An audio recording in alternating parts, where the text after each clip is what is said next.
The reason why Greenland is part of Denmark is not as straightforward as one might think, especially as Greenland, Iceland, and the Faroese Islands all historically belonged to Norway.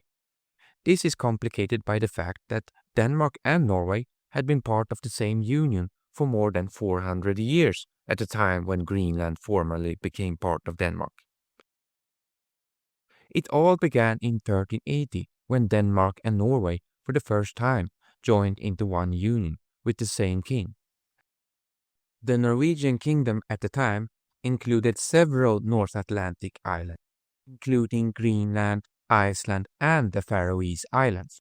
Thus it was Norway who brought Greenland into the union with Denmark. Side note, during 1397 to 1523, Sweden joined the union, creating the Kalmar Union.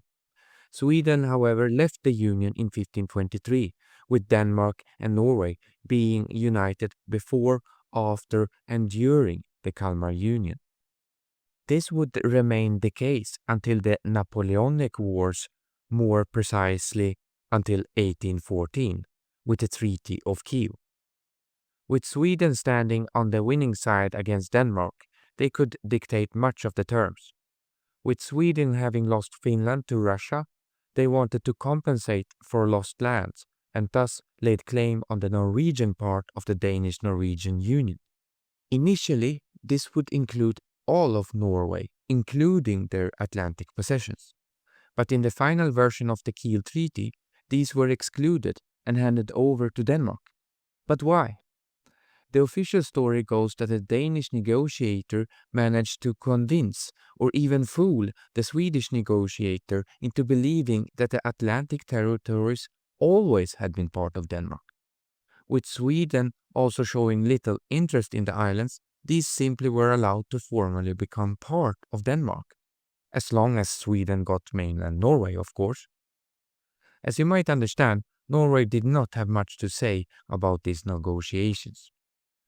This is how far the official story goes, that Greenland essentially became Danish because of a good Danish negotiator. However, this storyline excludes many very important aspects of this treaty. How could Denmark, negotiating on the losing side, end up with so much territory that formally wasn't even theirs? Why did Sweden, who wanted to expand, only show interest for mainland Norway, but not its North Atlantic possessions? It seems paradoxical, and most importantly, who, if anyone, did this treaty really benefit? New theories might shed light as to why Denmark really got their hands on Greenland.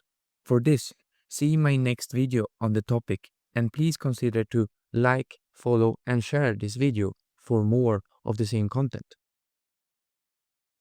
Greenland formally became Danish during the Treaty of Kiel in 1814. But how was this possible, considering that Denmark lost the war against Sweden, a Sweden who was in a mood of expansion? The answer of this question might be the United Kingdom.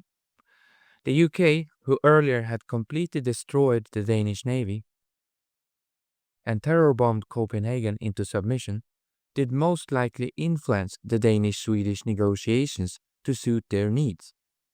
Even though the North Atlantic islands of Greenland, Iceland, and the Faroese Islands formally belonged to Norway, explicitly stated in the Treaty of Kiel, by the way, the UK simply found it more beneficial for them to let the North Atlantic Islands to belong to the powerless Denmark, rather for them to be handed over to a strengthened Sweden-Norway.